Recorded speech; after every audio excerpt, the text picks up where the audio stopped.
السلام عليكم، مرحبا بكم اعزائي المشاهدين في حلقه من حلقات مواضيع. عندنا لكم موضوع غريب شويه وكيضحك شويه، وغادي نهضروا على سياسات تاع ناق البوسان اللي تعتمد عليها الرئيس الجزائري مهرج الجمهوريه الجزائريه عبد المجيد تبون.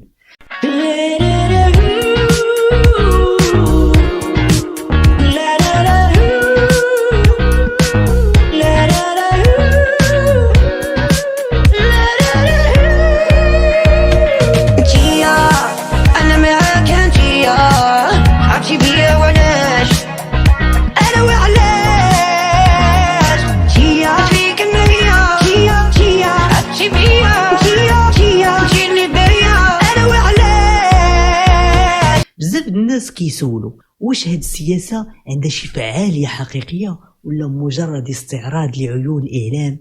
خليكم معنا وغادي نكشفوا لكم كل شيء.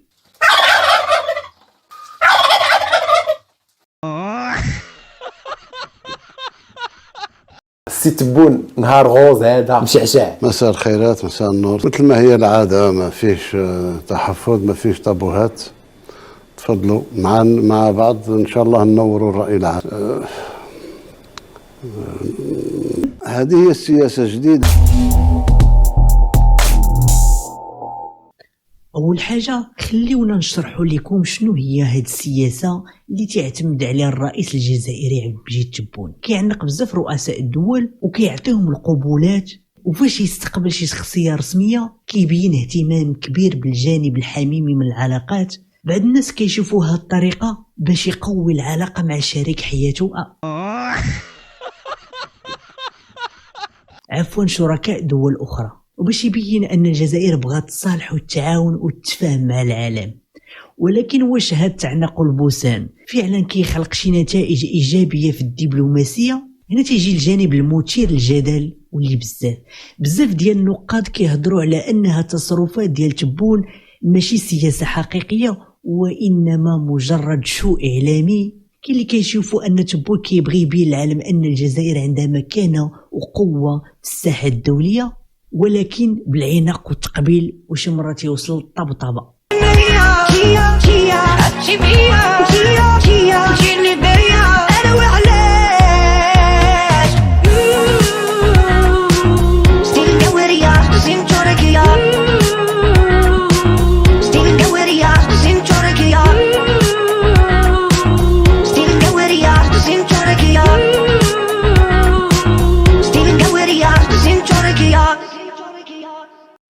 كيبقى السؤال المطروح، فين هو الجانب العملي؟ فين هي القرارات السياسية القوية؟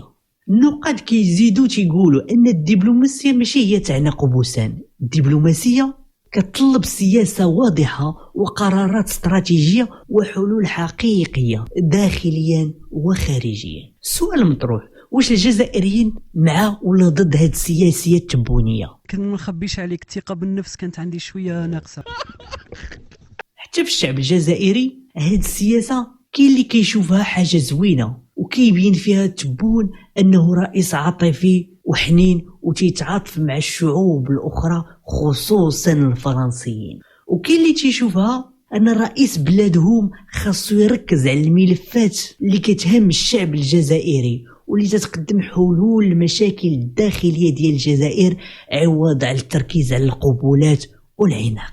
خليونا نبداو باللقطة اللي خلات الجزائريين يقولوا واو فاش ماكرون طار الجزائر باش يشوف تبون، ماشي غير صافحوا بعضهم وتعانقوا، لا ماكرون عجباتو لحظة اللقاء وقرر يطبطب على تبون بحماس.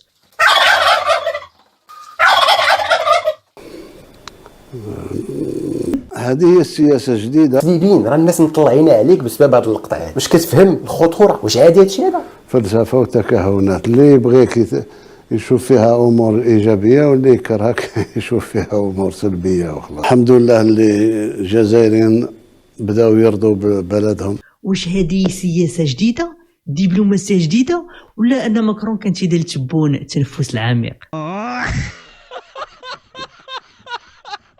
حتى الرئيس التونسي وفاش استقبلوا تبون بواحد التعنيقه بحال جاي يبارك ليه العرس وقال ليه تبون السياسه تتبغي الحنان. والناس في التعليقات شنو قالوا؟ الناس في التعليقات قالوا شنو هي الفائده اللي غادي تجينا من هاد مدرستي الحلوه؟ واش تبون غادي يبني جسور الحب والموده ما بين تونس والجزائر بهذه الطريقه ولا شنو هي القصه؟ من اغرب اللقطات هو لقاء ابراهيم غالي رئيس جمهوريه تندوف الديمقراطيه الشعبيه، اللي هنا تبون طلق العينان للتعناق ديالو. تبون بحال لقى توأم الروح ديالو، تعنيقه طويله وقال ليه حتى شي حاجه ما غادي تفرق بيني وبينك، لا مشاكل لا حدود لا جغرافيا ولا حتى جمهوريه تندوف، انت وانا الى الابد. هذا العناق كان فيه حتى واحد الحنان بحال شي مسلسل مكسيكي قديم، وتنخصهم غير شويه د الموسيقى باش تكمل القصه. هذه فقط لقطات من سياسه العناق والبوسان نتاع رئيس او رئيس الجمهوريه الجزائريه عبد المجيد تبون. الناس كاملين تيسولوا واش هاد العناق والبوسان غادي يجيب للجزائر التنميه والمشاريع؟ واش تبون دار سياسه جديده سماها الحب فوق كل اعتبار؟ واش التعناق والبوسان كافي لحل الازمات وازمات الجزائريين؟ واش هاد التعناق والبوسان فعلا غادي يغير صوره الجزائر دوليا؟ واش كافي باش يحل المشاكل الدبلوماسيه ولا خاص سياسه واضحه وجديه تخدم مصالح البلد؟ خليو لينا اراكم في التعليقات. واش تشوفوا ان سياسه تبون مجرد استعراض ولا اسلوب جديد ممكن يفيد الجزائر؟ ما تنساوش تبارطاجيو هذا الفيديو مع الاصدقاء اللي مهتمين بهذه المواضيع، والسلام عليكم.